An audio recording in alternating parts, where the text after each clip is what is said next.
Tema 12. Conversão de São Paulo. Festa. Pontos a meditar. 1. No caminho de Damasco.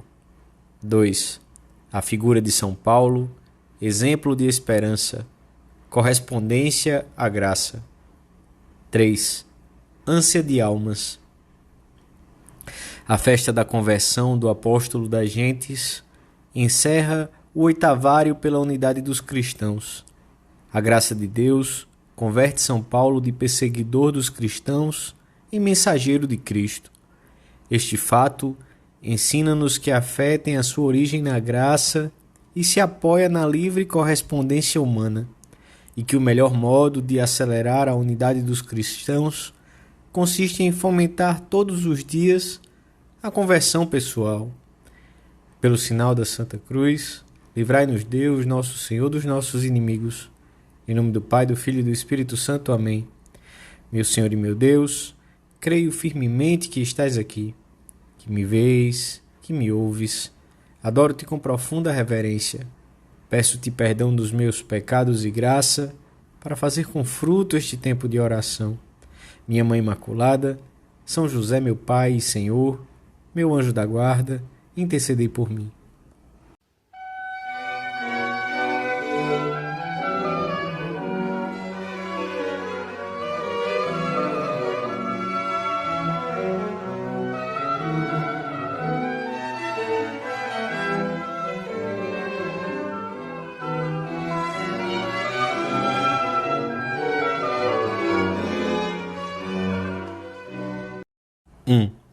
Sei em quem acreditei, e estou certo de que o justo juiz conservará a minha fé até o dia da sua vinda. Paulo, grande defensor da lei de Moisés, considerava os cristãos como o maior perigo para o judaísmo. Por isso, dedicava todas as suas energias a perseguir a igreja nascente.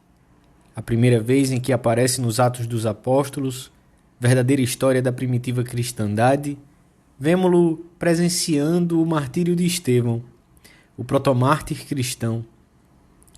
Santo Agostinho faz notar a eficácia da oração de Estevão pelo seu jovem perseguidor.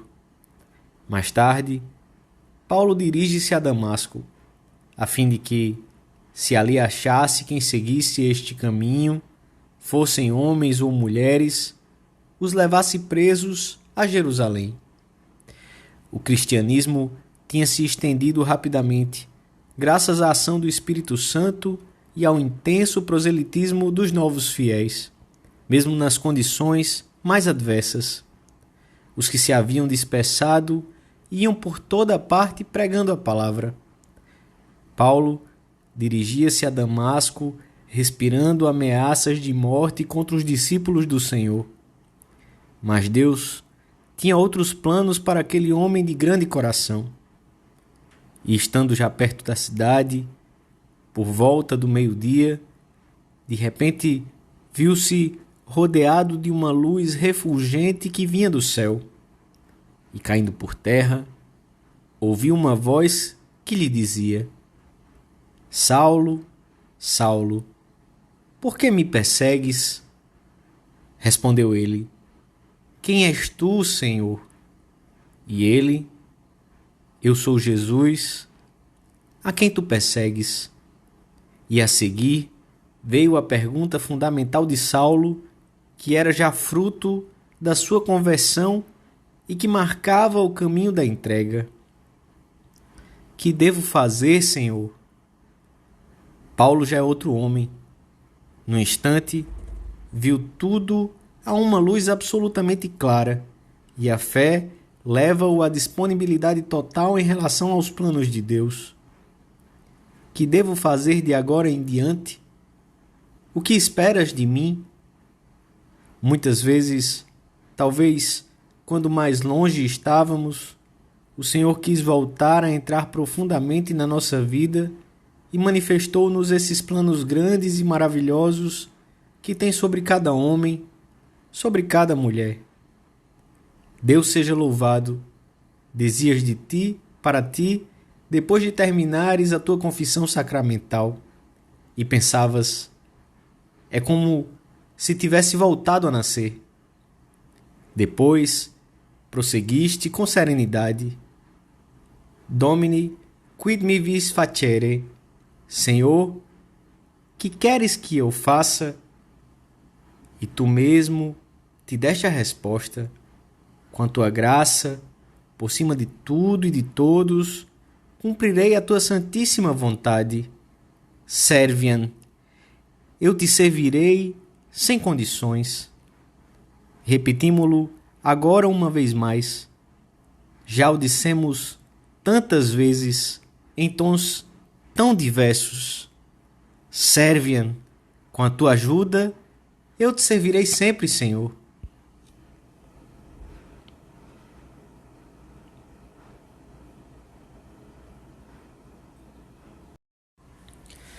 Dois. Vivo na fé do Filho de Deus, que me amou e se entregou por mim. Sempre recordaremos esses instantes em que Jesus, talvez inesperadamente, nos deteve no nosso caminho para dizer-nos que desejava entrar no nosso coração. São Paulo nunca esqueceu esse momento único em que se encontrou pessoalmente com Cristo ressuscitado. No caminho de Damasco, indica várias vezes como se dissesse: ali começou tudo. Noutros momentos, menciona que esse foi um instante decisivo da sua existência. Por último, depois de todos, foi também visto por mim como por um aborto. A vida de São Paulo é um apelo à esperança, pois quem dirá, sob o peso das suas faltas, eu não posso vencer-me, quando o perseguidor dos cristãos se transformou em propagador da doutrina deles? Essa mesma eficácia continua a operar hoje nos corações, mas a vontade do Senhor de curar-nos e converter-nos em apóstolos no lugar onde trabalhamos e onde vivemos precisa da nossa correspondência. A graça de Deus é suficiente, mas é necessária a colaboração do homem, como no caso de São Paulo, porque o Senhor quer contar com nossa liberdade. Comentando as palavras do apóstolo: não eu, mas a graça de Deus em mim. Santo Agostinho sublinha: quer dizer, não eu sozinho, mas a graça de Deus comigo, e por isso, nem a graça de Deus sozinha, nem ele só, mas a graça de Deus com ele. Contar sempre com a graça levar-nos-á a nunca desanimar, apesar de experimentarmos constantemente a inclinação para o pecado, os defeitos que não acabam de desaparecer, as fraquezas e mesmo as quedas. O Senhor chama-nos continuamente a uma nova conversão e temos que pedir com perseverança a graça de estar sempre começando. Atitude que nos leva a percorrer com paz e alegria o caminho que conduz a Deus e que mantém em todos os momentos a juventude do coração. Mas é necessário que correspondamos nesses momentos bem precisos em que, como São Paulo, diremos a Jesus: Senhor, que queres que eu faça? Em que coisas devo lutar mais? Que coisas devo mudar? É necessário, escreve Santa Teresa, encontrar forças de novo para servir e procurar não ser ingratos, pois é com essa condição que o Senhor as dá. Se não usarmos bem dos seus tesouros e do alto estado em que nos põe, Ele nos tornará a tomar e ficaremos muito mais pobres, e Sua Majestade dará as joias a quem as preze e tire proveito delas para si e para os outros. Senhor, que queres que eu faça? Se pronunciarmos estas palavras com o coração, como uma jaculatória, muitas vezes ao dia, Jesus nos dará luzes e nos manifestará esses pontos em que o nosso amor se deteve ou não avança como Deus deseja.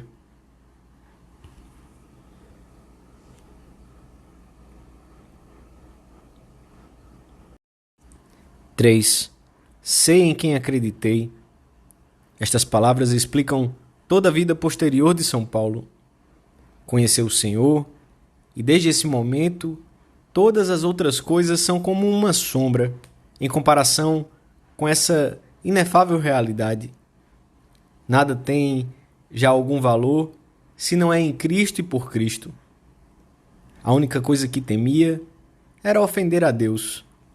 O resto não o preocupava. Por isso mesmo, a única coisa que desejava era ser fiel ao seu Senhor e dá-lo a conhecer a todos os povos.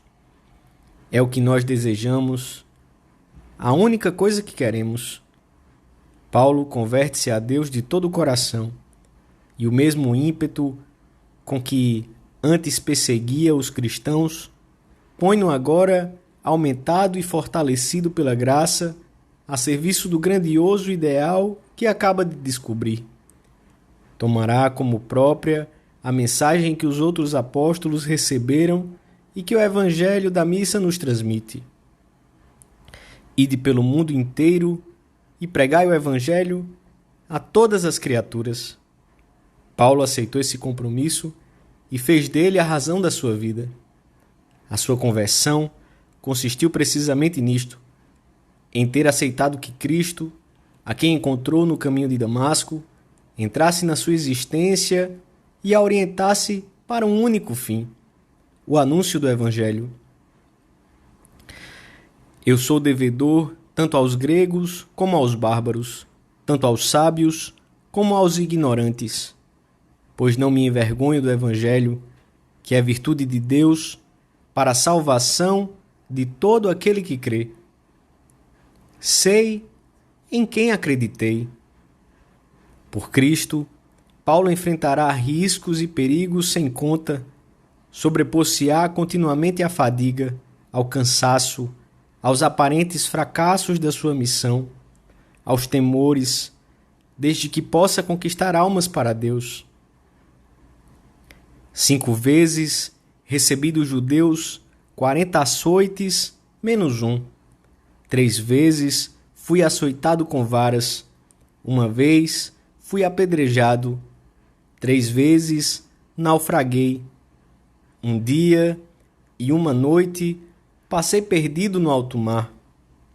Nas minhas frequentes viagens, sofri perigos de rios, perigos de ladrões, perigos dos da minha raça, perigos dos gentios, perigos na cidade, perigos no deserto, perigos no mar, perigos entre falsos irmãos, em trabalhos e fadigas, em vigílias prolongadas, em fome e em sede, em frequentes jejuns, no frio e na nudez.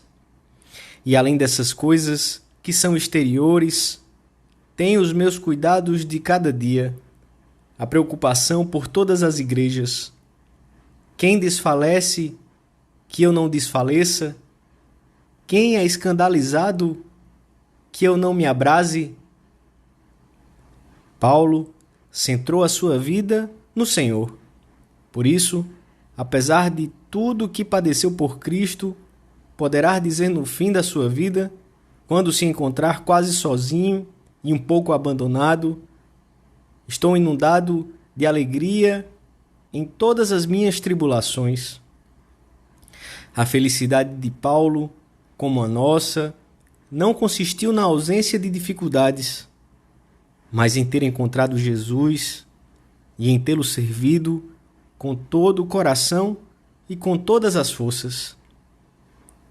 Terminamos esta meditação com uma oração da liturgia da missa.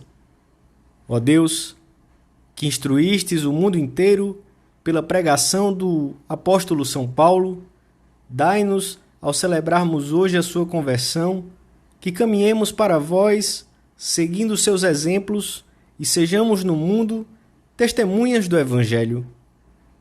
Pedimos à nossa Mãe, Santa Maria, que nos ajude a não fugir a essas graças bem concretas que o Senhor nos concede para que, ao longo da vida, voltemos a começar uma vez e outra.